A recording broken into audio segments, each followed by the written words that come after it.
Rekan-rekan mahasiswa sekalian, sekarang kita masuk ke modul baru, yaitu terkait sistem koordinat yang digunakan dalam geodesi satelit ya. Modul ini akan dipresentasikan dalam 2 kali pertemuan. Nah, yang sekarang bagian pertamanya. Sebelum kita membahas sistem koordinat secara lebih lanjut, mungkin perlu kita review dulu ya. Jadi penentuan posisi di dalam bidang geodesi satelit, yaitu penentuan posisi yang menggunakan satelit, akan mempunyai beberapa aspek ya. Tentunya yang pertama kita harus nanti mempertimbangkan 3 pilar geodesi yang sudah kita bicarakan sebelumnya, yaitu geokinematika bumi, medan gaya berat bumi, dan rotasi bumi. Kenapa ini perlu diperhatikan dalam penentuan posisi? Karena dia nanti akan berperan dalam pendefinisian sistem referensi koordinat dan juga dalam realisasinya ya. Tentunya nanti di samping hal-hal tersebut kita juga perlu membahas metode-metode penentuan posisi yang digunakan di dalam dunia geodesi satelit, kemudian juga aplikasi-aplikasinya, di mana nanti kita lihat aplikasi-aplikasinya. Salah satu yang utama adalah menentukan ketiga pilar geodesi ini ya.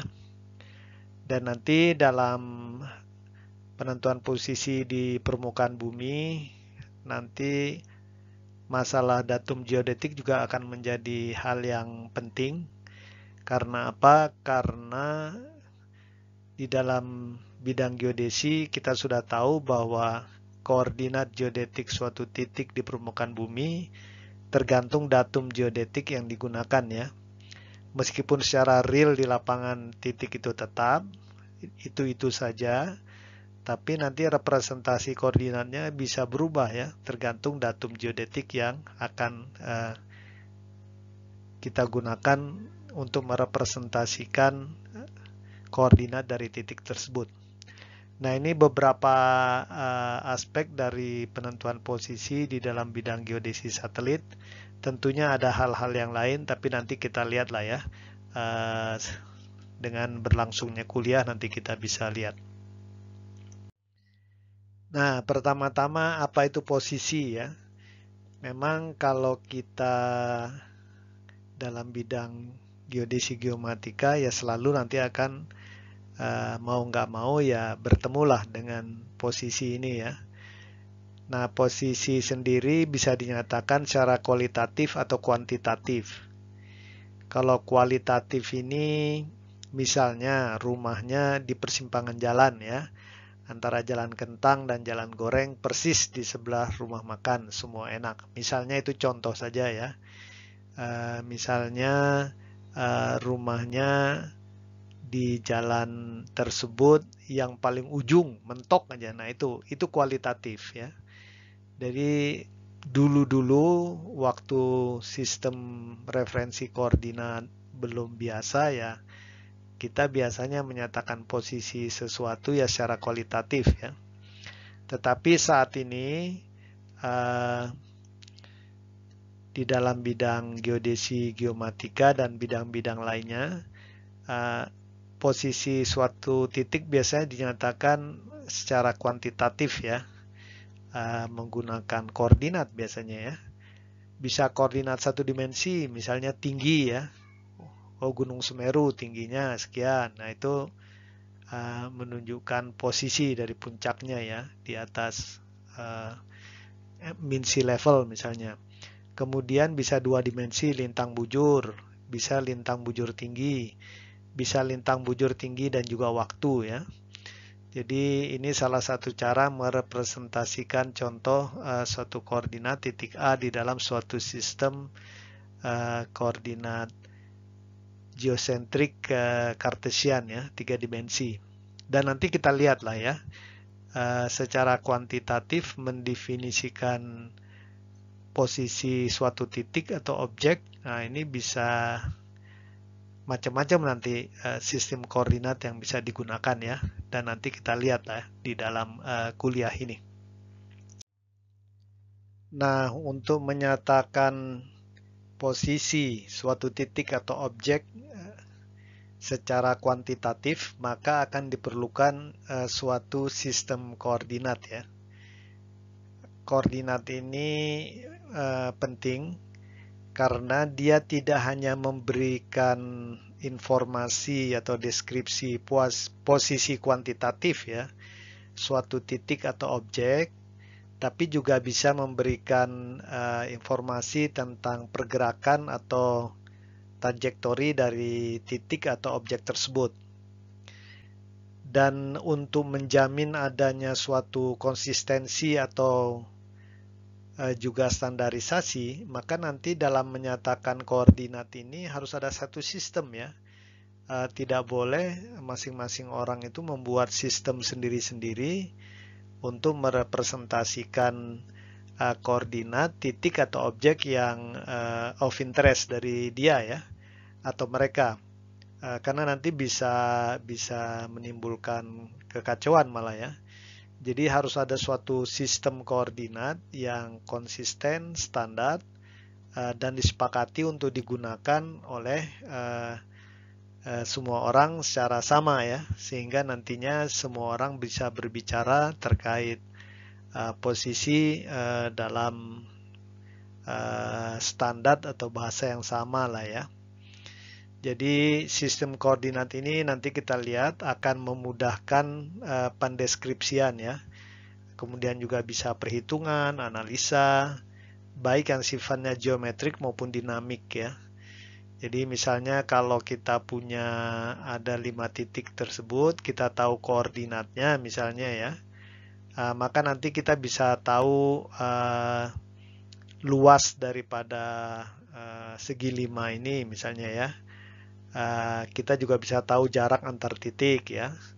Kita juga bisa tahu nanti beda tinggi ya, dan seterusnya ya. Jadi sistem koordinat ini perlu ini ya dalam spektrum penentuan posisi ya, atau dalam aplikasi-aplikasi yang terkait dengan penentuan posisi, sistem koordinat itu penting ya. Nah, kalau kita berbicara sistem koordinat, biasanya ada 3 parameter ya. Jadi yang pertama, lokasi titik nol dari sistem koordinat. Jadi sistem koordinat ini titik nolnya di mana ya? Kalau contoh di sini yang Cartesian geocentric ini ya, lokasi titik nolnya digambar ini ya di pusat bumi ya. Kemudian parameter berikutnya orientasi dari sumbu-sumbu koordinatnya. Nah, dalam hal ini misalnya digunakan sumbu koordinat XYZ. Orientasinya misalnya sumbu Z-nya ke kutub, sumbu X-nya ini melalui meridian Greenwich, sumbu Y-nya tegak lurus. Jadi ini didefinisikan ya. Kemudian parameter ketiga, besaran yang digunakan untuk mendefinisikan posisi suatu titik dalam sistem koordinat ini. Misalnya kalau kita punya titik A di sini dalam sistem koordinat geocentric Cartesian 3 dimensi ini, maka koordinatnya bisa dinyatakan dalam X, Y, dan Z gitu ya. Tapi nanti kita lihat secara geodetik bisa juga dinyatakan dengan lintang ya, kemudian bujur, dan kemudian tinggi geodetik. Tapi nanti kita lihat lah ya. Ini hanya contoh saja, hanya contoh bahwa kalau kita bicara sistem koordinat, maka nanti kita perlu tahu titik nolnya di mana, orientasi sumbu-sumbunya kemana, dan besaran yang akan digunakan untuk mendefinisikan posisi ya, titik atau objek dalam sistem koordinat tersebut. Nah, coba kita lihat ini beberapa jenis sistem koordinat ya. Sebenarnya sih intinya banyak sekali lah sistem koordinat ya. Tapi di bawah ini kita lihat beberapa yang umum digunakan di dalam geodesi dan geomatika, dan juga terutama dalam bidang geodesi satelit ya, yang merupakan subjek dari mata kuliah kita ini. Misalnya kalau kita lihat dari lokasi titik nolnya, nanti ada yang namanya toposentrik. Jadi sistem koordinat toposentrik ini titik nolnya ada di permukaan bumi, ditaruhnya ya. Kalau yang contoh kayak tadi sebelumnya itu geosentrik, titik nolnya di pusat bumi. Nanti ada juga sistem koordinat yang sifatnya heliosentrik, ada di pusat matahari. Mungkin ini dalam aplikasi-aplikasi astronomi di mana kita perlu mempelajari benda-benda langit. Nah, bisa saja sistem koordinatnya ditaruh di pusat matahari. Atau sama juga ada yang namanya barisentrik ya. Barisentrik ini dia ditempatkan di titik massa dari sistem matahari. Nah, ini bisa, ini untuk juga di dalam konteks mempelajari pergerakan benda langit atau studi-studi astronomi ya. Tentunya nanti ada lagi ya berbagai kemungkinan lokasi titik nol ya. Tapi ini yang umum kita temui kalau kita belajar geodesi satelit ya. Dan kemudian orientasi sumbu ini nanti ada yang dia terikat bumi namanya ya. Kalau dalam geodesi satelit itu terikat bumi, jadi XYZ itu dia kalau buminya berotasi dia ikut berotasi. Buminya berevolusi dia ikut berevolusi ya. Itu makanya dinamakan terikat bumi, earth fix. Kemudian ada yang terikat langit, space fix. Jadi dia sistem koordinatnya tidak berotasi, bumi berotasi, dia tidak ikut berotasi. Tetapi kalau misalnya titik nolnya di geosentrik, ya dia ikut berevolusi ya, bersama bumi mengelilingi matahari. Tetapi orientasi sumbunya dalam ruang dia tidak berubah ya. Dan orientasi sumbu ini bisa ada lagi beberapa ya, tergantung aplikasinya nanti ya. Cuma dalam bidang geodesi satelit ya memang dua ini. Nanti kita lihat ya dalam pembahasan mungkin di minggu depan lah ini ya. Kemudian kalau terkait besaran koordinat yang digunakan, bisa kita menggunakan jarak-jarak yaitu misalnya kartesian, bisa sudut jarak ya, geodetik ini, lintang bujur tinggi bisa, kemudian bisa juga sudut-sudut, ini dalam konteks astronomis ya, misalnya koordinat ada asunsio rekta dan deklinasi, tapi nanti kita lihat lah ya di sana. Ini berbagai ragam jenis sistem koordinat. Nah, ini contoh saja. Jadi sistem koordinat geosentrik ya berarti pusatnya di pusat bumi. Kemudian umum digunakan XYZ ya. Nanti kita lihat. Z-nya ke arah kutub utara, kemudian X-nya melalui meridian Greenwich, Y-nya ya tegak lurus. Ini besarannya bisa XYZ, bisa lintang bujur tinggi. Bisa juga sistem koordinat toposentrik, misalnya ini contoh ya. Jadi pusatnya itu titik nolnya ada di permukaan bumi ya, di mana saja ya. Kemudian ada dia sumbu X-nya ke arah utara, Y-nya ke arah timur, Z-nya itu ke arah zenit ya. Dan biasanya koordinat dinyatakan jarak ya. Dalam hal ini. Ini contoh yang pertama. Kemudian ada juga misalnya ini contoh koordinat geografik ya, koordinat sistem V lambda 2 dimensi. Titik nolnya nanti kita lihat di pusat bumi juga tapi ini ya, tapi koordinatnya hanya di permukaan bumi yang dipakai yaitu V lambda. Bisa juga koordinatnya sistem koordinat peta ya. Nanti titik nolnya ini tergantung jenis sistem proksinya ya. misalnya UTM, polyeder, nanti bisa beda-beda itu titik pusat nolnya ya.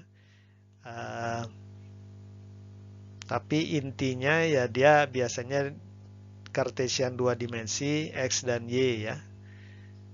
Dan ini sangat tergantung kepada sistem proyeksi yang digunakan ya. Nanti saudara mungkin dapat di kuliah lain lah ya. Kemudian ini yang sistem koordinat yang digunakan untuk posisi bintang biasanya ini ya. Itu biasanya ada sudut, vernal equinox, dan deklinasi. Nanti kita lihatlah ada di pembahasan berikutnya ya. Ke arah bintang ini karena bintang sangat jauh biasanya hanya menggunakan sudut-sudut ya. Karena jarak ke bintang susah diukur ya. Ini contoh suatu sistem koordinat lainnya. Nah, kemudian dalam berbagai bidang, nah ini memang tidak terkait dengan geodesi satelit, tapi misalnya kalau orang yang mempelajari membangun otomotif, bisa saja dia membangun suatu sistem koordinat lokal tersendiri, mendefinisikan titik nolnya di mana, arah sumbunya kemana, silahkan ya.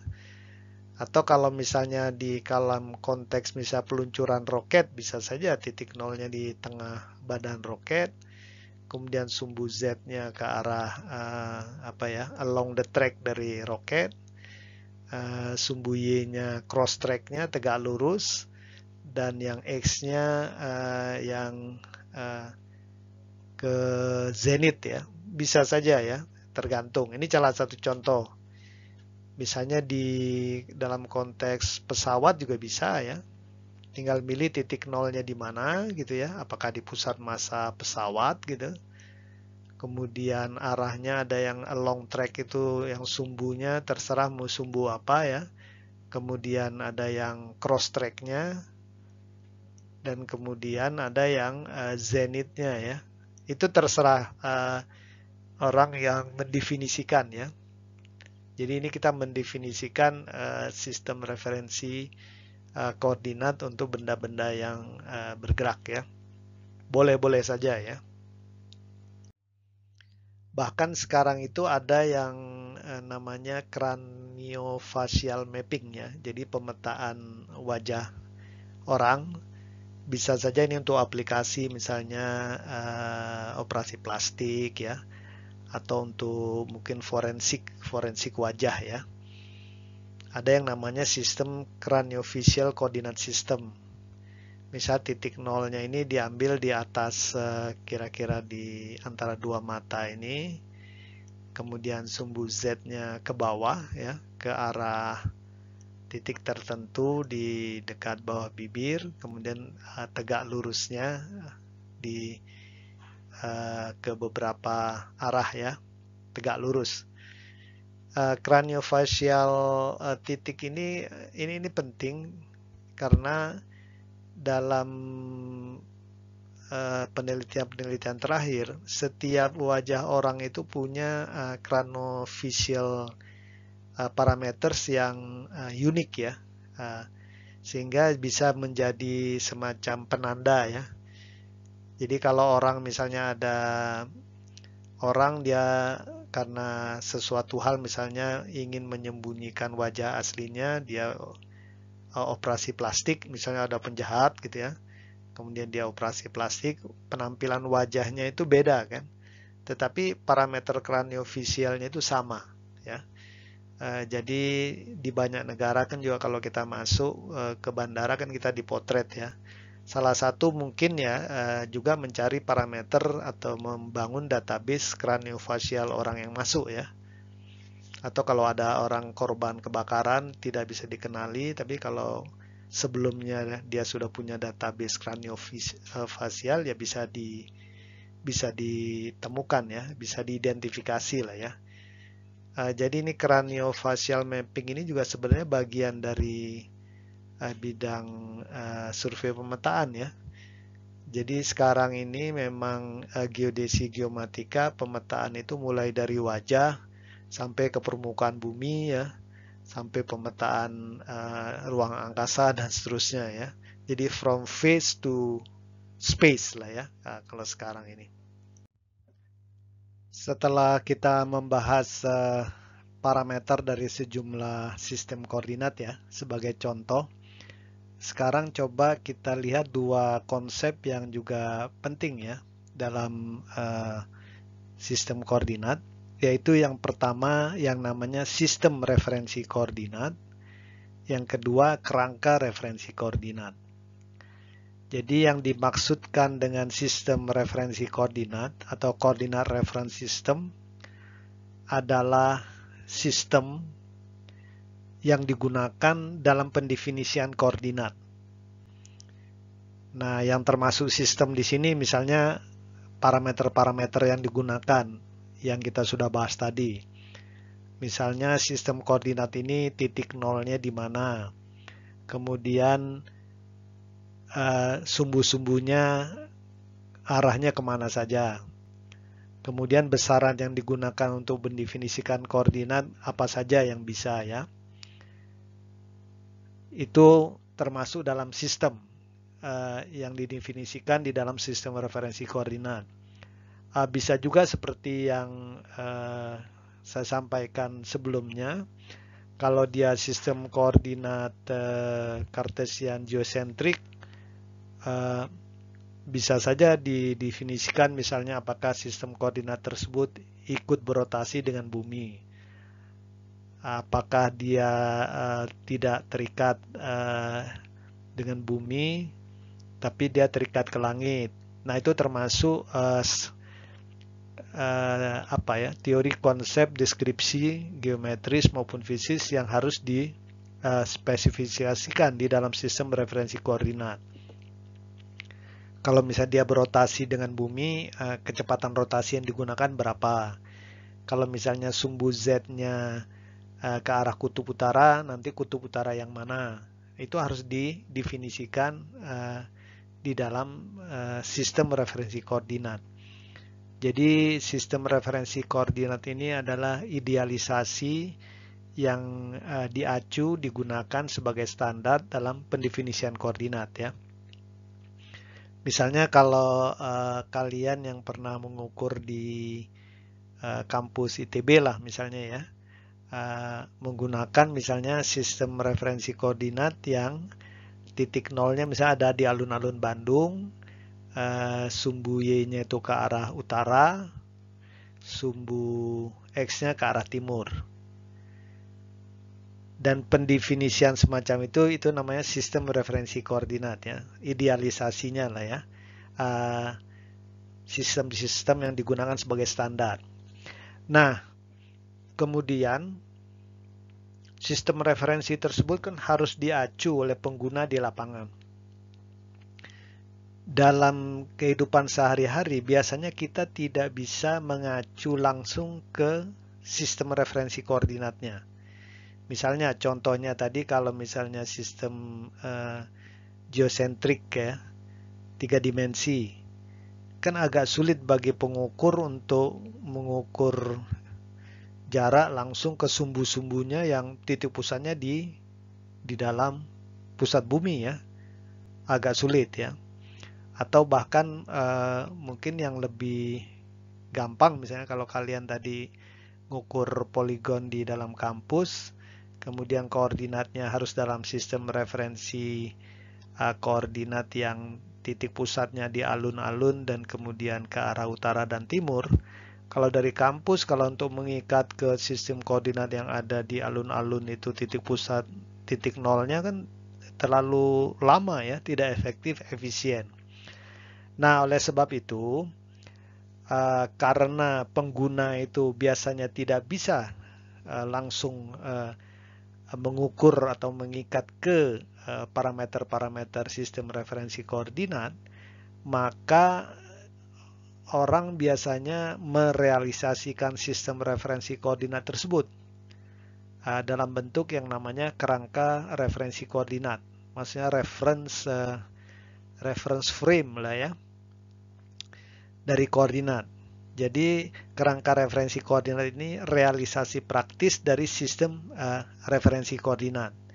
Jadi kalau orang ingin mengukur titik yang koordinatnya berada dalam sistem misalnya geosentrik 3 dimensi, dia tinggal mengikatkan ke titik-titik atau tugu yang koordinatnya sudah diketahui dalam sistem referensi tersebut.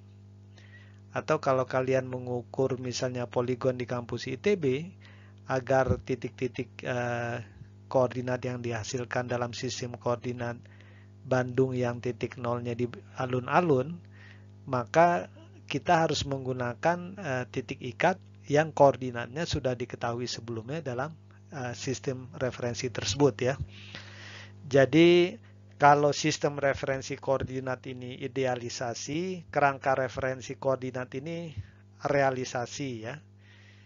Dan dalam konteks geodesi satelit, nanti kerangka referensi koordinat ini bisa berupa titik-titik di permukaan bumi atau bisa juga berupa satelit ya.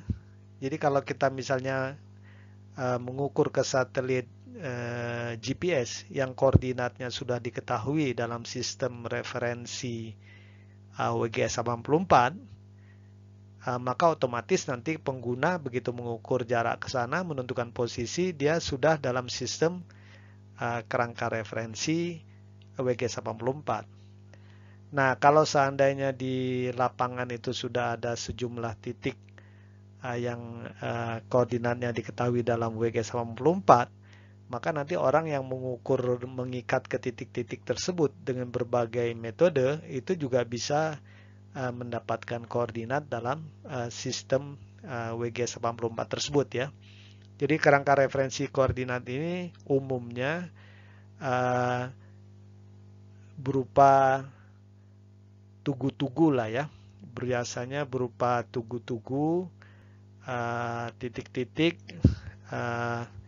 baik di permukaan bumi maupun dia berupa objek satelit atau bintang atau kuasar gitu ya, yang telah diketahui koordinatnya dalam satu sistem referensi tertentu yang kita biasa ngikat ke sana saja ya. Jadi kerangka referensi ini biasanya berupa jaring-jaring titik kontrol lah ya, ada di permukaan bumi, atau bisa juga jaringan satelit atau bintang atau kuasar yang telah diketahui koordinatnya, kita tinggal mengukur ke sana ya. Jadi tolong diingat-ingat ini ya, ini dua konsep yang sangat penting. Jadi yang satu namanya sistem referensi koordinat, yang kedua kerangka referensi koordinat. Kerangka referensi koordinat diperlukan karena pengguna biasanya tidak bisa akses langsung ke sistem referensi koordinat. Tidak efektif, tidak efisien, atau bahkan juga biasanya ya tidak mungkin ya, apalagi kalau dalam sistem yang titik pusatnya di pusat bumi ya. Jadi itu yang mesti kalian camkan ya. Nah, sekarang coba kita lihat dua sistem referensi koordinat yang umum digunakan dalam bidang geodesi satelit, yaitu yang namanya CIS dan CTS. CIS ini Conventional Inertial System dan CTS Conventional Terrestrial System. Nah, dari namanya bisa kelihatan ini ya. Jadi CIS ini sistem referensi koordinat yang sifatnya inersia ya. Dia terikat ke langit dan dalam geodesi satelit digunakan untuk mendeskripsikan posisi dan pergerakan satelit. Kenapa dikatakan terikat langit? Karena sumbu-sumbu koordinatnya ini relatif tidak berubah ya. Dalam artian bumi berotasi dan bumi berevolusi, sumbu-sumbu koordinatnya itu mengarah ke arah yang relatif tetap dia ya, karena dia mengacu ke arah bintang yang sangat jauh ya. Jadi seolah-olah sumbu-sumbu koordinatnya itu orientasinya tetap ya, terikat langit dia ya. Terikat langit di sini artinya dia terikat ke posisi bintang ya, yang jauh dari bumi. Nah, kalau CTS, Conventional Terrestrial System, sistem koordinat yang terikat bumi. Jadi kalau bumi berotasi, dia ya ikut berotasi sumbu-sumbu koordinatnya ya. Kemudian bumi berevolusi, ya ikut berevolusi bersama bumi ya. Dan dalam geodesi satelit digunakan untuk mendeskripsikan posisi dan pergerakan titik di permukaan bumi. Ya, karena dia terikat bumi, jadi dia untuk menentukan koordinat titik-titik yang ada di bumi. Nah, nanti kita lihat dalam mendefinisikan CIS dan CTS ini dan juga untuk merealisasikannya kita perlu paham dengan baik tentang dinamika dari sistem bumi kita ini ya, pergerakannya dan seterusnya, baik secara internal maupun eksternal dalam sistem luar angkasa ya. Nah, nanti habis ini kita lihatlah sedikit tentang dinamika dari sistem bumi kita. Pertama-tama ini tentang bentuk bumi lah ya. Mungkin banyak yang sudah tahu bahwa awalnya dulunya sih ya, bumi kita ini banyak orang yang menganggapnya datar ya. Ini mungkin di kira-kira beberapa ratus tahun sebelum Masehi, di mana ilmu pengetahuan belum berkembang dengan pesat dan orang juga belum punya sarana untuk traveling kemana-mana. Jadi menganggap bumi itu datar ya. Kemudian baru menjelang mungkin 200-300 tahun sebelum Masehi baru orang mulai punya pengetahuan bahwa bumi itu berbentuk bulat seperti bola ya. Dan nanti Eratosthenes yang pertama-tama berhasil mengukur lingkaran dari bumi ya. Kira-kira 250 tahun sebelum Masehi ini di Mesir ya, di sekitar Alexandria. Bisa dibaca itu ceritanya, ada di internet ya. Jadi sampai kira-kira cukup lama ya manusia menganggap bumi itu bulat, tapi kemudian di zaman-zaman sekarang orang sudah paham bahwa bumi kita ini bentuknya seperti elipsoid ya, elipsoid di mana jari-jari di ekuator itu lebih panjang daripada jari-jari di kutub ya. Nah, kalau kita lihat permukaan bumi, nanti ada beberapa bentuk permukaan bumi sebenarnya ya. Jadi ini bumi yang real, bumi fisis. Nanti ini ada pendekatan dengan menggunakan medan ekuipotensial gaya berat bumi yang namanya geoid. Kemudian untuk keperluan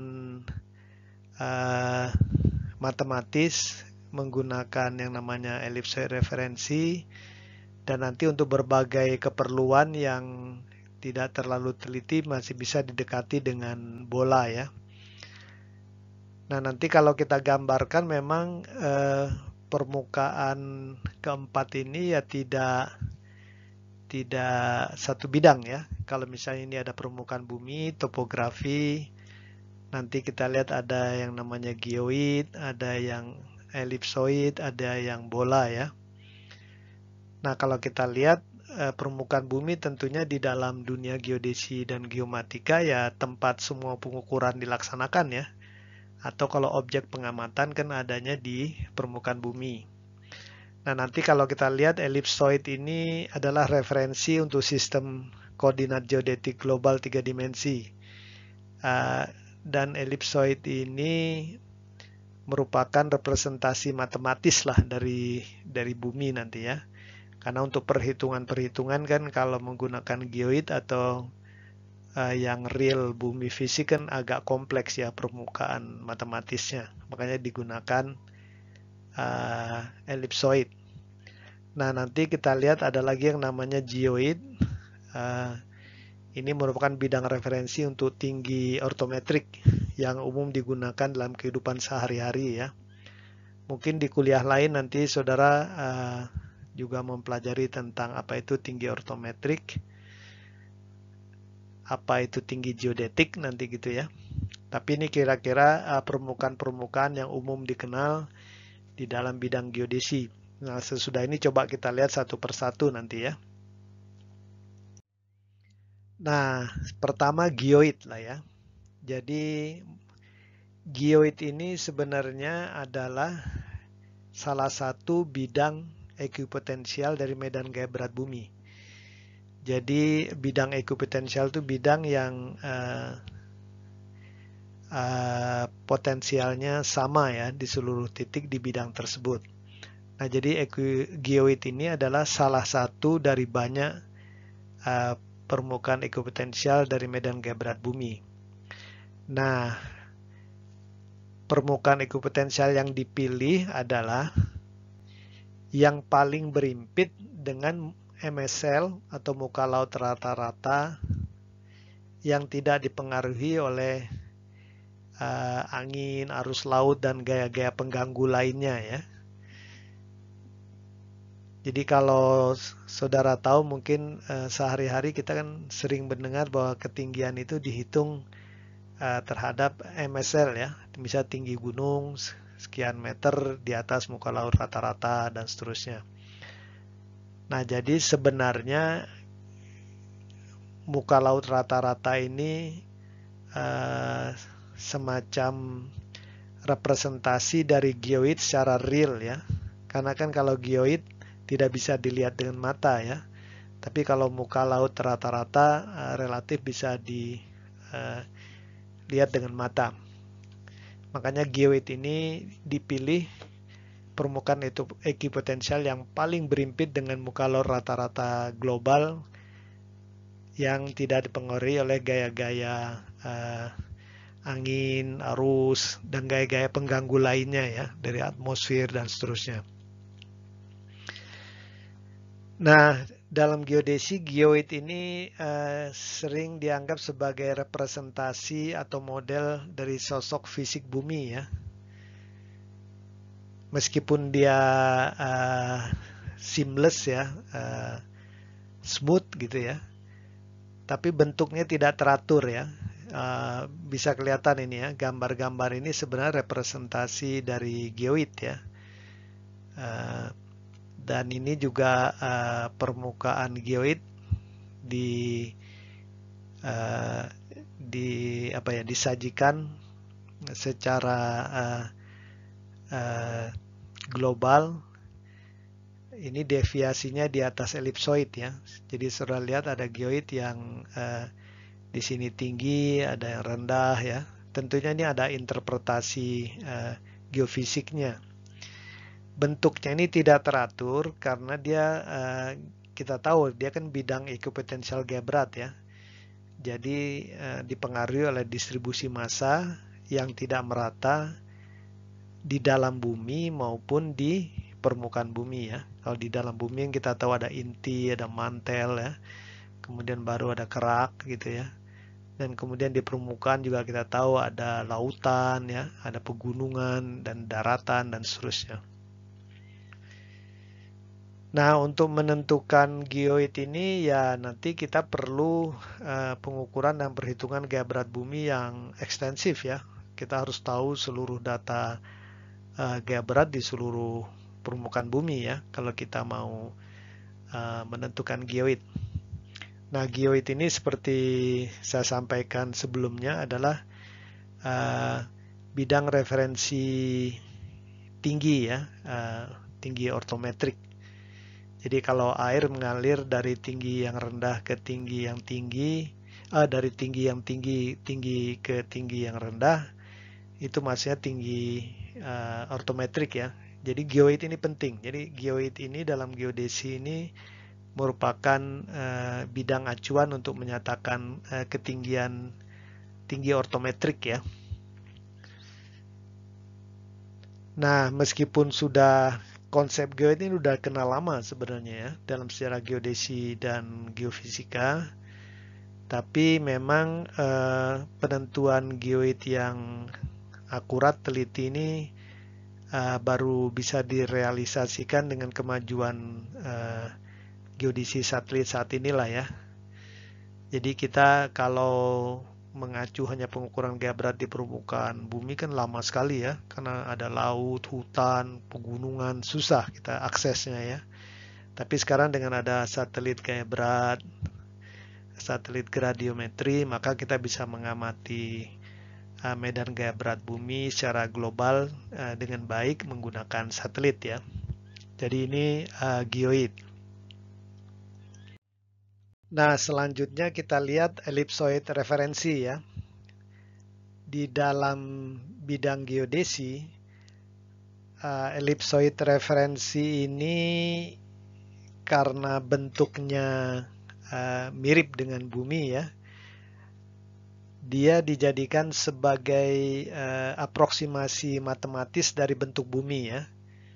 Karena kalau untuk perhitungan-perhitungan, kalau kita ngelihat geoid sebelumnya kan geoid ini permukaannya tidak teratur ya, jadi tidak baik untuk bidang matematis ya, permukaan matematis untuk perhitungan macam-macam terkait bumi. Nah, untuk sebagai permukaan matematis untuk perhitungan kerangka geodetik nanti ya, pendefinisian koordinat dan seterusnya, kita biasa menggunakan ellipsoid referensi ya. Dan kalau kita lihat memang ellipsoid referensi yang mewakili bumi ini sebenarnya mirip dengan bola juga ya, karena sebenarnya jari-jari di ekuator dari bumi itu hanya 21 km lebih panjang daripada jari-jari di kutub.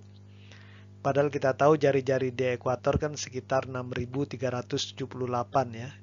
Jadi 21 terhadap 6.378 memang tidak kelihatan ya perubahannya dari bola ya. Jadi kalau dari luar angkasa kita lihat sebagaimana kita kan sering lihat foto-foto bumi misalnya dari bulan gitu ya. Ya bumi kita ini kelihatannya ya bulat saja ya, mirip bola ya. Padahal sesungguhnya dia mirip ellipsoid. Makanya nanti kita lihat ellipsoid referensi ini digunakan sebagai aproksimasi matematis lah dari bentuk bumi. Dan nanti juga sebagaimana kita tunjukkan sebelumnya, untuk mendefinisikan geoid ini biasanya juga kita menggunakan ellipsoid referensi ya. Jadi biasanya nanti geoid didefinisikan dengan undulasi geoidnya ya, ketinggian geoid di atas ellipsoid referensi. Jadi ellipsoid referensi ini di samping dia aproksimasi matematis dari bentuk bumi, dia juga sebagai bidang matematis untuk mendefinisikan geoid ya, yang merupakan representasi fisis dari bentuk bumi. Nah, dikenal selama ini sejumlah ellipsoid referensi sebenarnya ya, yang banyak digunakan di dalam bidang geodesi. Biasanya ellipsoid referensi itu didefinisikan dengan semi-major axis-nya, jari-jari ekuator, jari-jari kutub, dan juga penggepengan ya, A minus B dibagi A. Nah, ini kita lihat sejumlah hasil penentuan ya, estimasi. Ini dari tahun 1830 misalnya, jari-jari itu 6377,6 lah ya kilometer. Dan sampai saat ini itu setelah 1992, jadi kira-kira 160 tahun kemudian ya bedanya nggak sampai 1 meter ini ya. Jadi memang pengukurannya relatif lumayan bagus juga ini ya. Tapi saat ini ya umumnya sudah di 6378 lah ya. Kalau dulu itu 6377,5, jadi cuma beda di kilometernya saja ya, 1 kilometer kurang malah ya. Tapi sekarang ini sudah mengerucut ke 6378, 13-nya ini udah tinggal di meter terakhir aja berubahnya ya. Nah, kita lihat di sini misalnya WG84. Nah, ini yang digunakan ellipse referensi yang digunakan oleh GPS ya.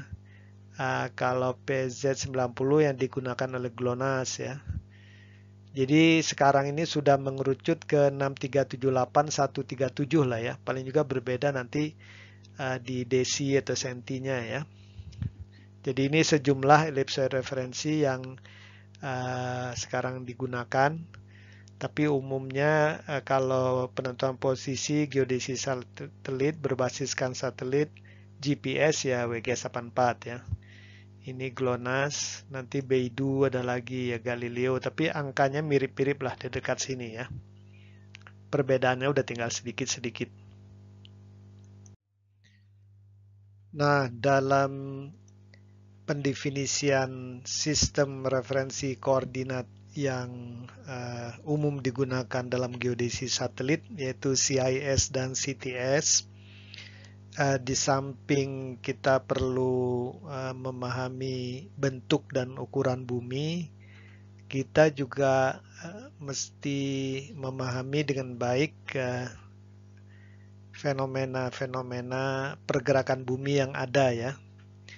Nah, kalau secara umum seperti kita ketahui bumi itu bergerak di dalam alam semesta ini ya, yaitu bergerak bersama galaksi kita terhadap galaksi-galaksi yang lain ya.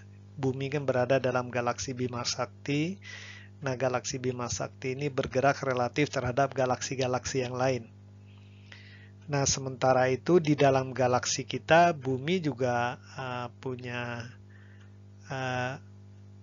gerakan ya, bersama sistem matahari kita juga berputar di dalam galaksi kita. Kemudian kita tahu juga bumi mengorbit ya, mengelilingi matahari kita. Dan kemudian sambil mengelilingi matahari, sambil berevolusi juga bumi ini berotasi ya. Nah, kemudian kita tahu juga di dalam sistem bumi sendiri yang terdiri dari kerak bumi, litosfer, hidrosfer, atmosfer itu juga banyak terdapat pergerakan-pergerakan ya. Baik di dalam bumi, kemudian di permukaan bumi dan juga di atmosfer ya. Nah, nanti kita lihat dalam pendefinisian sistem referensi koordinat CIS dan CTS, yang paling berperan yang kita pertimbangkan adalah yang 3 terakhir ini ya. Kalau yang atas ini tidak digunakan lah ya, karena memang skopnya sudah terlalu di luar bumi kita ini ya. Jadi 3 ini yang paling berpengaruh, yaitu pergerakan revolusi bumi mengelilingi matahari, rotasi bumi, dan pergerakan internal dan eksternal bumi ya. Nah, coba kita lihat nanti satu persatu bagaimana karakteristik pergerakannya tersebut ya. Nah, ini sekedar gambaran saja. Ini pergerakan bumi di dalam alam semesta. Nah, ini tidak akan kita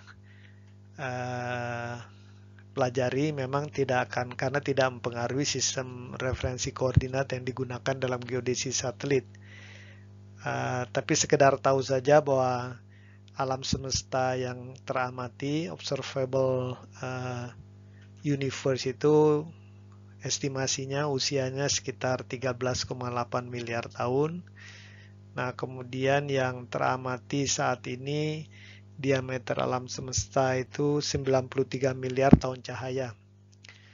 Dan kalau kita lihat memang banyak sekali galaksi ya di dalam alam semesta kita ini, ada sekitar 200 miliar yang teramati ini mungkin saja sebenarnya lebih ya.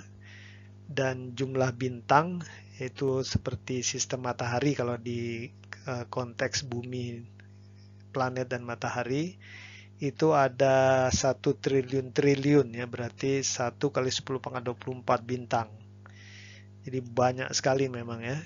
Jadi ini bumi, kemudian yang merah-merah ini kan bumi ini ya. Semakin lama ya ini di galaksi Bima Sakti ya bumi sudah nggak kelihatan lagi nih ya. Apalagi kemudian di yang lebih besar lagi ya. Jadi sangat pergerakan bumi itu sudah tidak teramati lagi lah ya. Dan bumi sendiri juga eksistensinya sudah hilang ya kalau di alam observable universe ini. Jadi ini sekedar pengetahuan saja lah ya. Kalian bisa baca-baca nih banyak tentang universe di internet. Nah, kemudian pergerakan bumi mengelilingi matahari.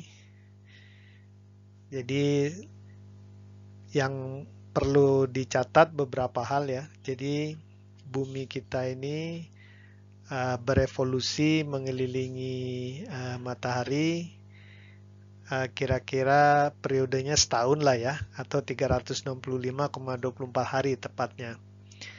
Kemudian eksentrisitas orbitnya ini sangat kecil, jadi dalam artian bentuk orbitnya ini sebenarnya mendekati lingkaran ya.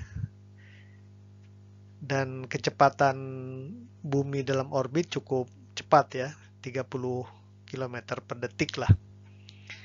Dan yang perlu kita ingat bahwa dalam mengelilingi matahari, bumi kita ini sebenarnya incline ya. Jadi 23,5 derajat ya, miring. Jadi saudara lihat ini sumbu utaranya di sini ya. Ini north. Jadi dia miring terhadap sumbu putarnya ya. Jadi bumi kita ini mengelilingi matahari, dia sambil berotasi, sambil berevolusi mengelilingi matahari.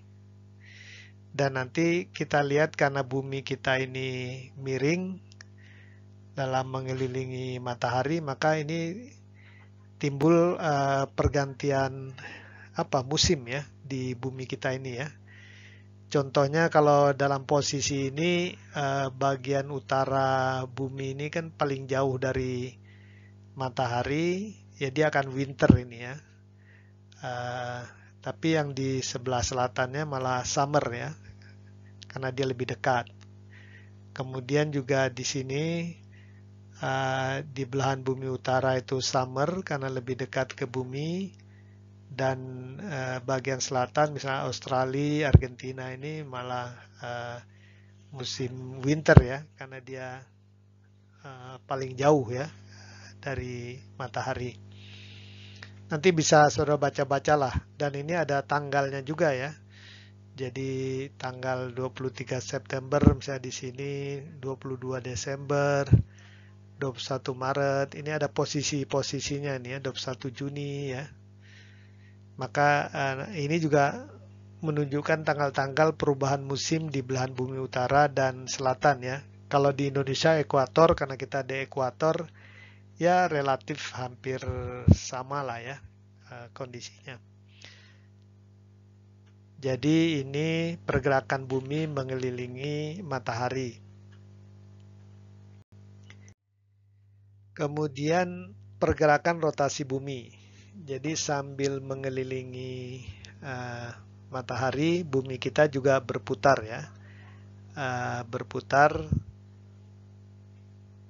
Arahnya ini coba saudara lihat ya, berputar berlawanan arah jarum jam ya. Sama dengan revolusi bumi mengelilingi matahari juga berlawanan arah jarum jam ya. Jadi rotasi bumi ini dia berotasi pada sumbu rotasi bumi sendiri ya. Dan bumi berputar ke arah timur ya. Jadi berputar ke arah timur sebagaimana gambar di sini ya. Dalam gerakan prograde. Dalam gerakan prograde maksudnya berputar ke arah timur dan sambil bergerak berevolusi mengelilingi matahari ya. Jadi kan arahnya sama ya, sambil berotasi dan juga sambil maju ya, prograde. Nah, ini kalau dilihat dari arah atas ya, memang bumi berputar berlawanan arah jarum jam ya, seperti tunjukkan di sini. Nah, periode waktu berputar berotasi ya 24 jam sehari ya. Ini terhadap matahari ya, sistem waktu matahari.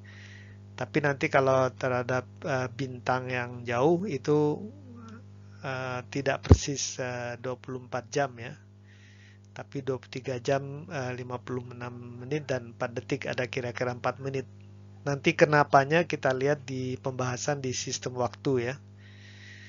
Dan teramati sekarang ini rotasi bumi itu nampaknya semakin melambat ya. Karena waktu sehari sekarang ini lebih lama ya. Dibandingkan waktu lalu ya. Di waktu zaman dulu itu waktu sehari itu lebih pendek, sekarang kalau lebih panjang, berarti rotasi bumi melambat ya. Nah, ini beberapa ilustrasi. Jadi dalam berotasi bumi kita ini ada obliquity ya, ada kemiringan. Ini 23,5 derajat ya. Jadi ini arah utara dan ini sumbu rotasi ya. Nah, nanti bidang bumi berevolusi mengelilingi matahari itu namanya bidang ekliptika ya. Kalau ini bidang ekuator. Jadi sudut antara bidang ekuator dengan bidang ekliptika, bidang orbit bumi mengelilingi matahari itu 23,5 derajat ya. Ini juga yang seperti gambaran sebelumnya ya, posisi bumi di setiap tanggal ya, yang menyebabkan terjadinya perubahan musim ya. Jadi saudara tinggal lihat saja mana posisi yang bumi utara paling jauh atau paling dekat dengan matahari ya. Kalau paling jauh berarti winter, kalau paling dekat berarti summer ya, ininya. Nah, pergerakan selanjutnya yang perlu kita perhatikan juga adalah di samping tadi ada bumi mengelilingi matahari dan juga berotasi, di dalam bumi sendiri banyak sekali pergerakan-pergerakan ya, internal di dalam bumi maupun di permukaan bumi atau bahkan di udara ya. Nah, ini nanti dalam konteks parameter sistem koordinat, seperti kita ketahui kan koordinat 3 dimensi daripada Kartesian 3 dimensi geosentrik itu pusatnya di pusat bumi kan. Nah sudah lihat kalau pusat buminya sendiri nanti berubah-ubah, kan pusat bumi ini sebenarnya kan pusat massa bumi ya. Tapi kalau massa di dalam bumi dan seterusnya juga berubah-ubah kan bisa-bisa inti bumi pun ini kan juga pusat bumi bergerak dia ya. Akibatnya nanti pusat nol koordinat juga bergerak ya. Kalau misalnya nanti sumbu Z, sumbu X, sumbu Y-nya semacam ini gitu ya. Bagaimana kalau nanti ada pergerakan plate tektonik, nah ini bergerak atau kutub bergerak, nah ini bagaimana ya arah sumbu Z-nya. Dan sumbu-sumbu ini juga dipengaruhi nanti sudah lihat karena dia terikat bumi, kalau kerak buminya bergerak bagaimana gitu kan. Nah ini makanya kita mesti mempelajari pengaruh dari gaya-gaya internal di dalam bumi dan juga antar subsistem bumi ini ya. Meskipun memang ordenya nanti mungkin kecil ya, milimeter, sentimeter, tetapi dalam penentuan posisi yang teliti ya tetap harus diperhitungkan ya. Selanjutnya kita lihat topik parameter orientasi bumi ya. Nah, dalam pendefinisian dan realisasi sistem koordinat CIS maupun CTS ya, yang telah kita jelaskan sebelumnya, parameter-parameter orientasi bumi ini penting untuk diperhitungkan ya. Dalam hal ini ada 3 parameter orientasi bumi, yaitu yang pertama pergerakan sumbu rotasi bumi dalam ruang inersia. Jadi kalau kita lihat dari luar bumi, sumbu rotasi bumi ini tidak tetap ya, tapi dia bergerak. Nanti ada yang namanya presesi. Presesi ini pergerakan yang sifatnya sekular lama ya. Dan notasi ini yang sifatnya periodik. Nah, ini lebih cepat ya. Kalau kita lihat di sini, kalau presesi itu satu loop ini memakan waktu kira-kira 25.800 tahun ya. Jadi lama sekali. Sehingga memang kalau sehari-hari ya tidak nampak ya, seolah-olah sumbu rotasi bumi ya diam saja ya. Tapi sebenarnya dia bergeser pelan-pelan ya, melakukan gerakan presesi ya. Nah, kalau yang notasi, yang sinusoidal ini periodenya lebih pendek, yaitu 18,6 tahun. Jadi kelihatan ya gerakannya, dan ini misalnya kalau dihitung, karena presesi notasi itu bisa dimodelkan ya secara matematis, tapi idealnya nanti kita lihat di dalam notasi sendiri ada periode-periode yang lebih kecil ini ya. Jadi ada yang 18,6 tahun, tapi di dalam 18,6 tahun itu ada lagi gerakan-gerakan kecil ya. Jadi ini yang pertama. Jadi sumbu rotasi bumi dalam ruang itu dia bergerak ya. Tapi karena periodenya presesi dan notasi relatif sangat lama dan lama ya. Jadi seolah-olah kalau kita lihat ya sumbu rotasi bumi itu seperti diam saja ya.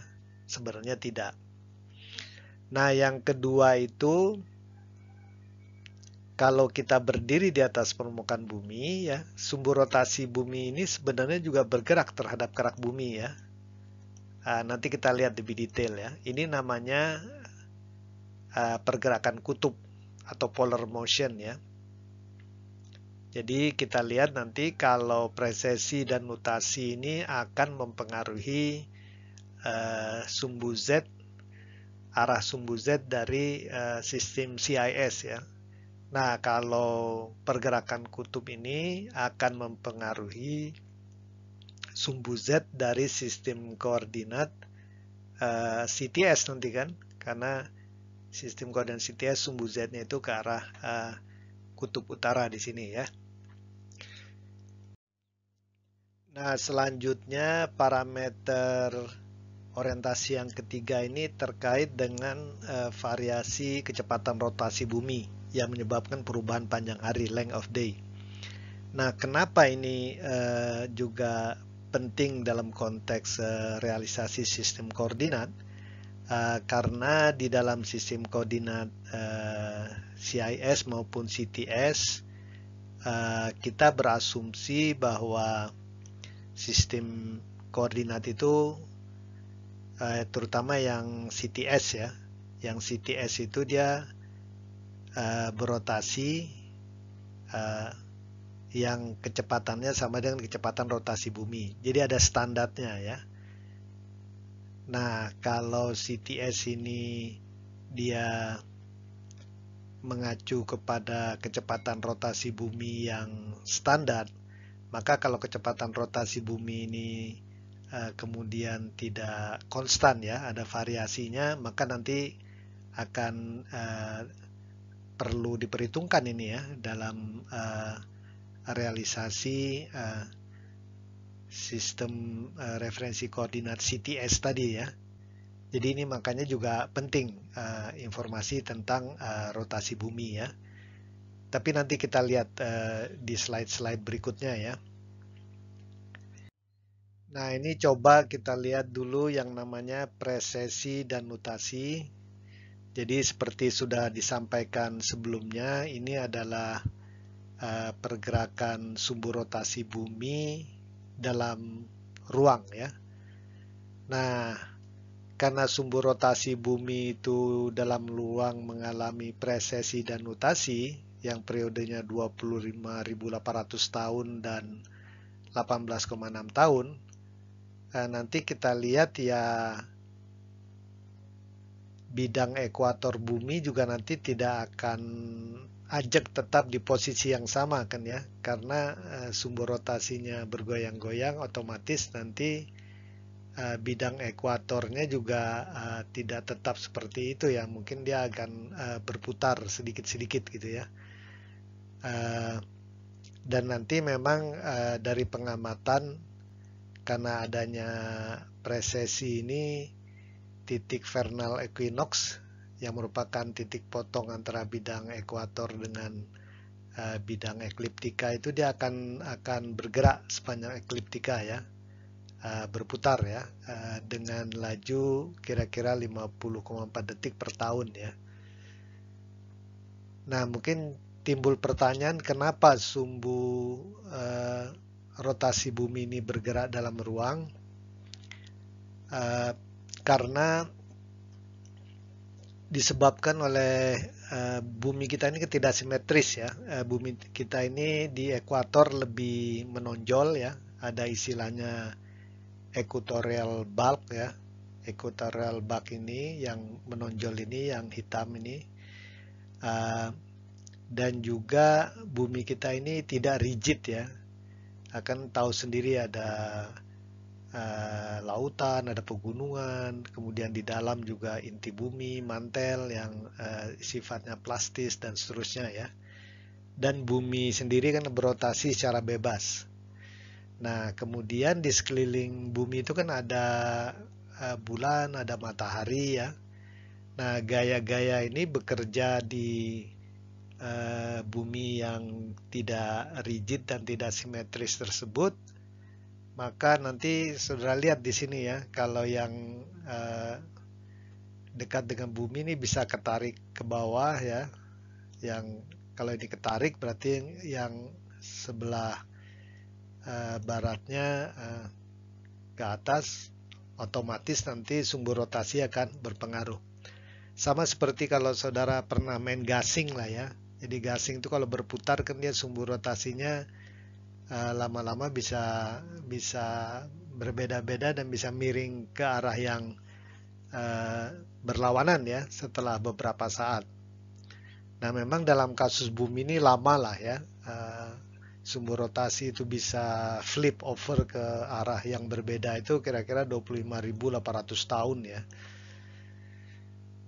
Nah, nanti seperti dikatakan, kita sudah bahas sebelumnya, ada presesi yang komponen sekular dan nutasi komponen periodik. Nanti memang kalau kita lihat komponen nutasi ini banyak disebabkan oleh gaya tarik bulan ya, dan variasi dari konfigurasi orbit bulan terhadap bumi kita. Tapi kalian nanti bisa baca-baca lah kalau ini ya. Kita lihat lebih lanjut tentang fenomena presesi dan nutasi ya. Seperti sudah disampaikan sebelumnya, presesi dan nutasi ini menyebabkan arah sumbu rotasi bumi dalam ruang itu bergerak ya, tidak tetap. Presesi dia menyebabkan sumbu rotasi bumi dalam ruang itu bergerak melingkar ya, dengan periode waktu kira-kira 25.800 tahun ya. Dan selagi menjalani presesi ini juga sumbu rotasi bumi itu melakukan gerakan sinusoidal nutasi ya, yang periode utamanya 18,6 tahun ya. Nah, gerakan presesi dan nutasi ini ya tentunya nanti akan menyebabkan arah sumbu rotasi bumi ini bisa berubah terus ya. Dan juga bidang ekuator nanti kita lihat ini tidak tetap dia ya, tidak ajak ya. Saudara lihat nanti kalau kita lihat ini yang namanya kemiringan bumi ya. Kemiringan bumi ini Earth obliquity itu juga nanti tidak akan persis 23,5 derajat ya. Karena kan sumbunya ini bergerak presesi dan juga bergerak sinusoidal nutasi. Akibatnya memang nanti kemiringan sumbu rotasi bumi dengan yang sumbu ini ekliptikanya lah ya, itu tidak persis 23,5 derajat. Jadi dari zaman dulu sampai sekarang ini ratusan ribu tahun kita lihat dia berosilasi antara 22 sampai 24 ya. Dan ini menunjukkan penyebabnya. Jadi di sini ada istilahnya equatorial bulk ya, tonjolan di ekuator yang dia berinteraksi dengan bulan, matahari dan planet-planet lainnya ya. Jadi yang ini akan cenderung ketarik ke bawah, yang ini ke atas akibatnya ya. Nah, ini ilustrasi kalau saat ini sumbu rotasi bumi ini mengarah kira-kira ke arah gugusan bintang Polaris ya. Nah, nanti setelah 13.000 tahun lagi sumbu rotasi bumi ini bisa ke arah bintang Vega ya. Tapi ini lama sekali nanti ya, kira-kira 13.000 tahun lagi ya. Ini juga gambarannya bagaimana arah sumbu rotasi bumi itu berpresesi ya. Sekarang Polaris, kemudian 13.000 tahun lagi itu di Vega ya. Tapi diantaranya nanti ada bisa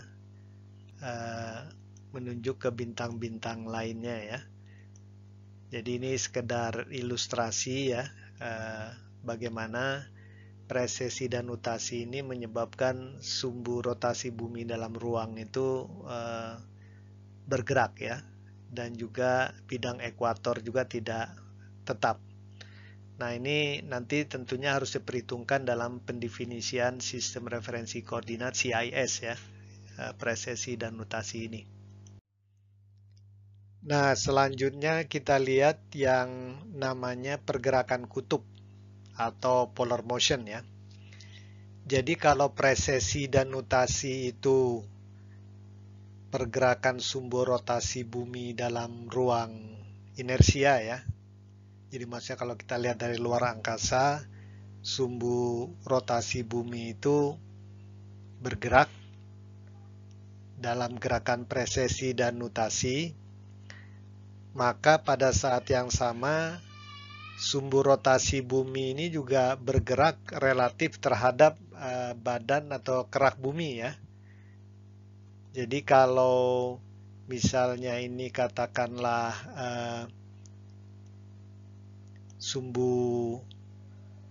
arah sumbu rotasi yang sebenarnya, jadi kutub utara pada saat sesaat. Nah, ini sumbu rotasi ini dia bergerak ya. Biasanya polanya bentuknya lingkaran ya. Sementara untuk sumbu koordinat kan kita biasanya mengacu ke suatu reference pole ya. Ini arah sumbu Z yang kita anggap ada di sana. Padahal sejatinya dari waktu ke waktu si sumbu rotasi bumi ini bergerak ya. Sehingga dalam pendefinisian nanti sistem koordinat baik dia CIS maupun CTS, nah ini juga perlu diperhatikan ya, karena antara kutub yang kita jadikan sebagai reference dengan kutub yang real pada saat misalnya pengamatan itu berbeda ya. karena ada pergerakan kutub ini. Jadi kalau secara real bumi kita ini berotasi dan berevolusi, sumbu rotasi itu menjalani sekaligus menjalani precesi dan nutasi dan juga menjalani yang namanya polar motion ya. Tapi karena gerakan ini semuanya sifatnya intangible ya, kalau dengan mata tidak bisa dilihat kan ya. Tapi karena ini kita tahu karena ilmu pengetahuan dan seterusnya, jadi kesemuanya precesi, nutasi, dan polar motion ini ya harus diperhatikan nanti ya dalam pendefinisian sistem koordinat. Nah, gerakan kutub ini ilustrasi saja ya, tidak berarti kutub itu bergerak mengelilingi kutub utara yang sebenarnya ya. Bahkan nanti kita lihat dia bergeraknya malah melingkar tapi menjauh daripada kutub utara yang didefinisikan saat ini. Nah, ini contoh pergerakan kutub animasi dari periode, kita lihat ini 1999 sampai 2003 ya, 4 tahun ya. Dan ini ke arah, ini meridian Greenwich dan ini meridian ke arah 90 derajat bujur barat ya. Nanti biasanya ini dijadikan sumbu X dan ini sumbu Y-nya ya. Jadi kita lihat nanti tidak terlalu besar sih variasinya ya. Ini setiap antara dua tanda di sini, dua tik sini 10 feet, jadi kira-kira di 3 meter ya. Jadi memang di sini variasinya levelnya beberapa meter lah ya, kalau kita lihat ya. Di sini pergerakan kutub variasinya beberapa meter. Tapi kalau untuk pendefinisian sistem koordinat ya jadi penting ya, harus diperhitungkan. Nah, nanti yang membedakan kalau precesi dan nutasi itu bisa dihitung secara matematis ya. Meskipun nanti besaran realnya precesi nutasi juga akan berbeda dengan yang hitungan matematik, tapi minimal bisa ada formulanya lah untuk precesi dan nutasi. Tetapi kalau untuk polar motion tidak ada ya. Jadi kita harus melalui observasi langsung ya di lapangan ya. Jadi ini yang perlu diperhatikan nanti yang membedakan ya. Nah, coba kita lihat jadi pergerakan kutub ini dia komponennya ada beberapa sebenarnya ya. Nah, ini sekedar gambaran, coba dilihat gambar ini dulu. Jadi kita lihat di sini jelas ada komponen yang periodik melingkar ya. Tapi kalau diamati dari tahun 1900 sampai di sini tahun 2006, itu ada kecenderungan kutub ini, kita ambil kalau rata-ratanya gitu ya, kutub menengahnya itu dia bergeser ya ke arah kalau ini ke arah 80 derajat bujur barat lah kira-kira ya, ke arah barat selatan ya. Jadi dia berputar ya. Jadi dia berputar seperti ini ya. Tapi dia punya tren ya, punya pergeseran. Jadi kutub itu seolah-olah bergeser ya, semacam ini ya. Sambil dia juga berprecesi dan nutasi ya. Dan kalau dilihat ini ada beberapa komponen ya. Jadi nanti banyak orang yang sudah mempelajari fenomena pergerakan kutub ini. Jadi dilihat yang paling dominan itu yang melingkar ini. Sekali melingkar ini 435 hari, dinamakan osilasi Chandler ya. Chandler ini kenapa ini nama orang yang menemukan itu ya. Jadi dia kutub kita ini berputar. Ini osilasinya periodenya 435 hari. Nah, diperkirakan penyebabnya karena respon dari bumi yang tidak rigid ya, terhadap dinamika atmosfer, kemudian juga pergerakan air tanah, dan juga mungkin gempa-gempa bumi ya. Tapi ini memang belum diketahui secara jelas lah ya. Ini orang memprediksi kira-kira seperti apa ya penyebabnya. Kemudian juga dilihat ada juga komponen yang ada yang 435 hari, tapi juga ada yang tahunan lah ya.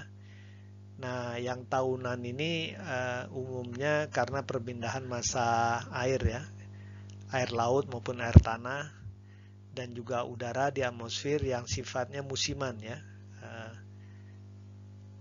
Sehingga ada nampak nanti osilasi yang sifatnya tahunan periodenya ya. Kemudian ada yang sekular ya. Kalau yang sekular ini yang drift itu ya, yang ini. Ini yang jadi ada variasi yang sifatnya seolah-olah kutub kita ini bergeser ya pelan-pelan ke arah meridian 80 derajat bujur barat. Amplitudenya sekitar 2-3 miliarc second per tahun ya. Jadi miliarc second ini kira-kira 1 arc second itu kan 30 meter ya. Jadi kalau misalnya mili itu ya beberapa meter lah ini ya. Dan penyebabnya diperkirakan karena adanya pergerakan dalam inti dan mantel bumi ya. Bisa juga karena redistribusi massa saat karena es di Greenland mencair, jadi massa bumi pun berubah ya kesetimbangannya, dan juga adanya isostatic rebound ya.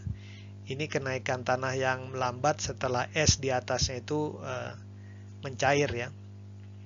Jadi intinya itu redistribusi massa terjadi lah ya, sehingga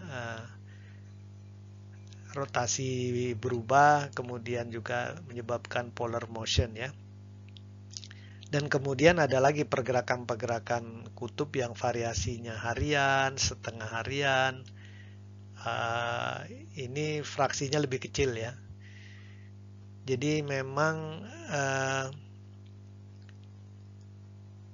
fenomena pergerakan kutub ini sesuatu yang cukup complicated secara ilmiah ya.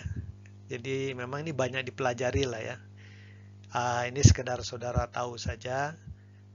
Tentunya nanti ini kalau saudara mungkin melanjutkan ke level S2, S3 di bidang geodesi ya, mungkin akan lebih paham lagi nanti ya hal-hal yang terkait dengan komponen pergerakan kutub gitu ya.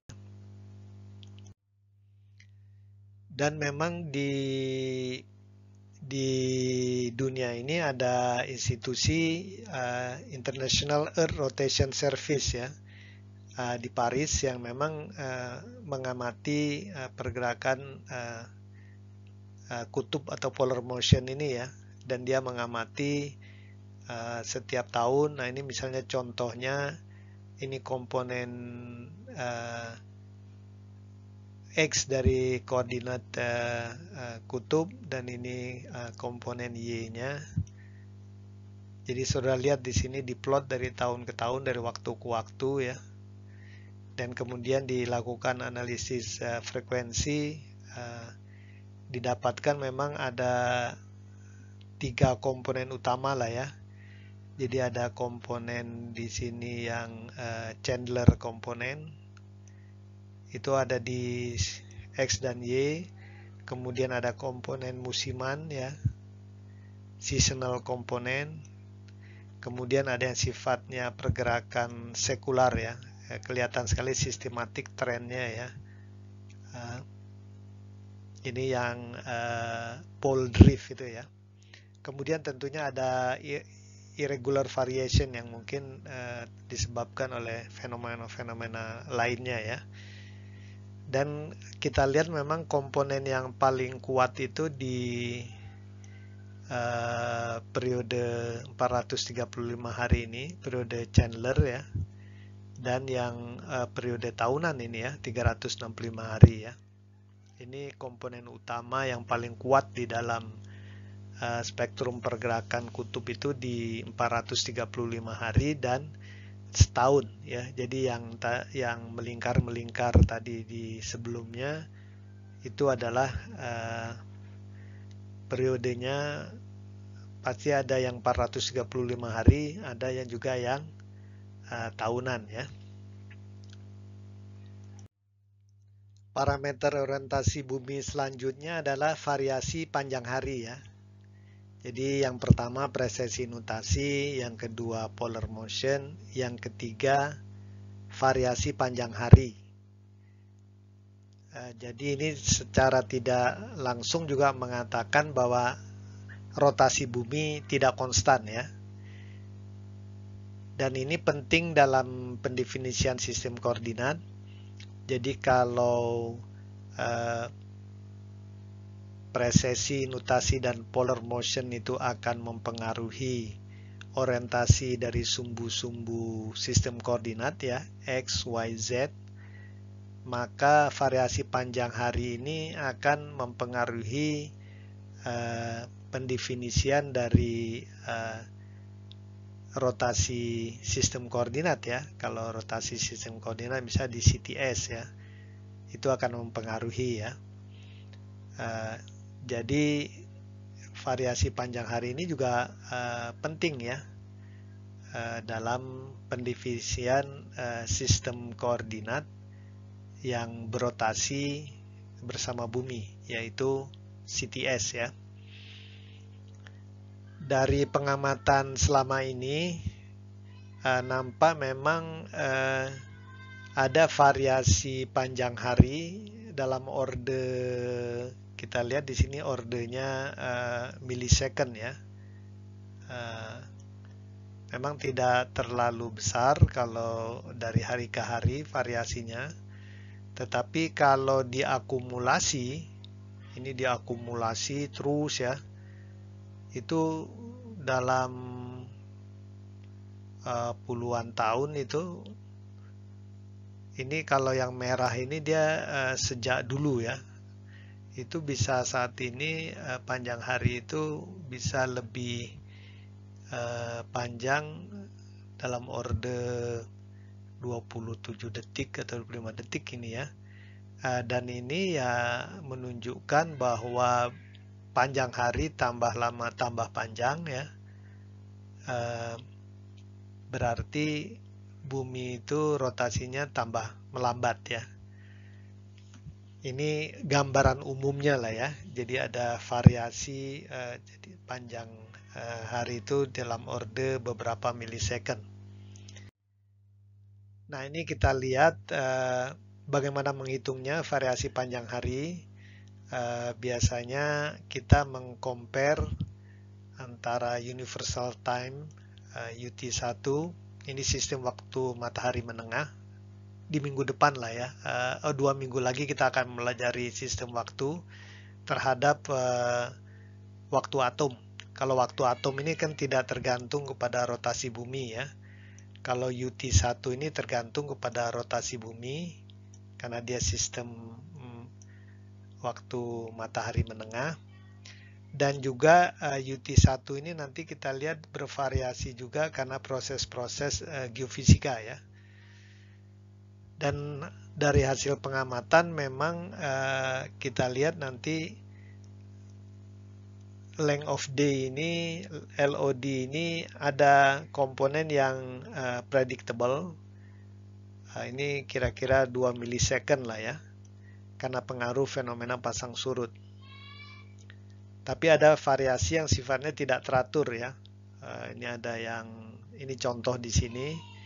Ini kalau totalnya ini, nanti ada variasi yang sifatnya berubah secara secara lambat, secara sekuler ya. dekadal ini istilahnya, jadi beberapa puluh tahun. Kemudian ada yang sifatnya interanual, tahunan, ada yang sifatnya musiman ya, ada yang sifatnya antar musim ini ya. Jadi ini secara tidak langsung menunjukkan penyebab-penyebab daripada kenapa rotasi bumi itu memang tambah lama tambah lambat ya. Dan panjang hari semakin lama semakin panjang ya. Meskipun sudah lihat di sini kalau kita lihat variasinya sih dari waktu ke waktu ya masih dalam order millisecond ya, tetapi kalau dikumpulkan lama-lama diakumulasi ya lama-lama jadi besar juga, jadi beberapa detik atau puluhan detik ya. Nah, penyebab variasi kecepatan rotasi bumi ini bisa kita bayangkan lah, kalau bumi ini bulat ya, homogen, mungkin variasinya nggak terlalu besar mungkin ya. Tapi kalau kita lihat kondisi bumi yang sebenarnya kan, bumi ini berotasi di dalam sumbunya dan berevolusi ya. Dan di sekelilingnya kan ada matahari, ada bulan, ada planet ya. Jadi ada gaya-gaya gravitasi dari bulan, matahari terutama ya, yang bekerja pada bumi ya, pada bumi yang relatif tidak simetris ya, kita lihat di gambar ini misalnya ya, tidak simetris dan juga tidak homogen kan, ada pegunungan, ada lautan dan segala macam. Dan kemudian juga semuanya ini bergerak. Bumi berotasi, berevolusi, bulan berotasi, berevolusi mengelilingi bumi, semuanya berotasi, berevolusi mengelilingi matahari ya. Jadi posisinya, konfigurasi bumi, bulan, matahari ini berubah-ubah. Akhirnya gaya luar yang bekerja pada bumi ini juga kan berubah-ubah dari waktu ke waktu ya. Jadi bisa dimengerti secara logik bahwa pasti rotasi bumi ini kecepatannya akan bervariasi ya. Ditambah lagi di dalam bumi sendiri ini banyak sekali terjadi gaya-gaya yang bekerja di dalam bumi, di permukaan bumi ya. Kemudian interaksi antara masing-masing subsistem bumi. Kemudian juga terjadi pergerakan massa dalam sistem bumi ya, dari inti ke mantel, di dalam mantel, kemudian di permukaan, di lautan, di udara, di atmosfer ya.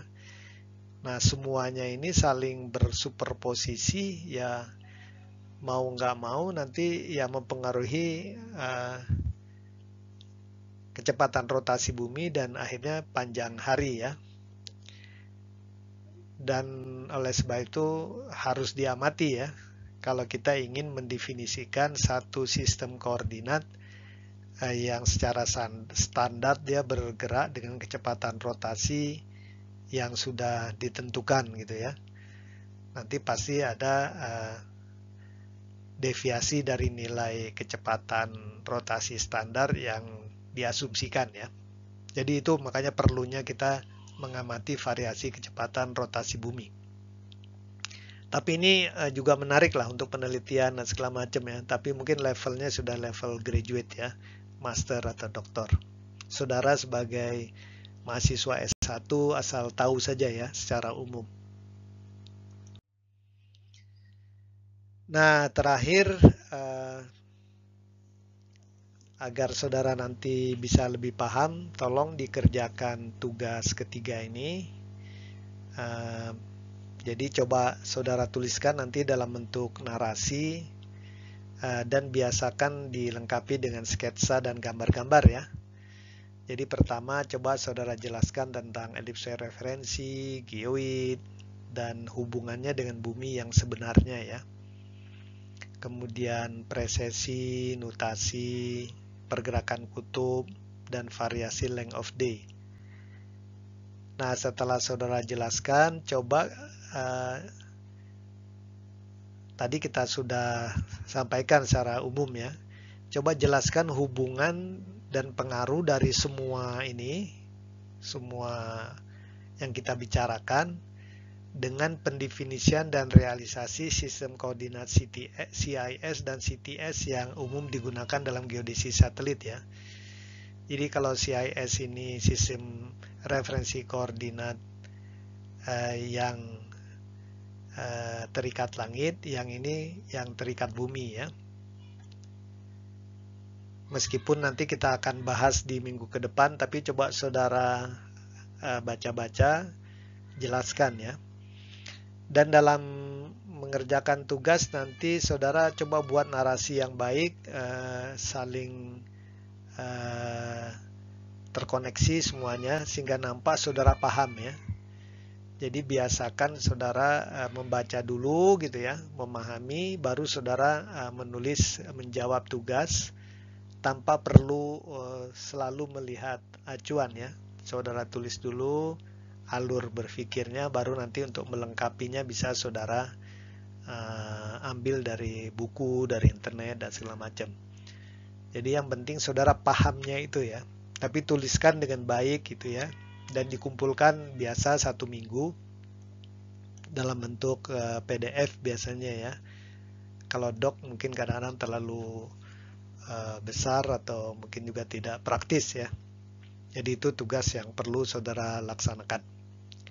Jadi terima kasih, ini adalah akhir dari kuliah kita tentang sistem koordinat bagian pertama ya.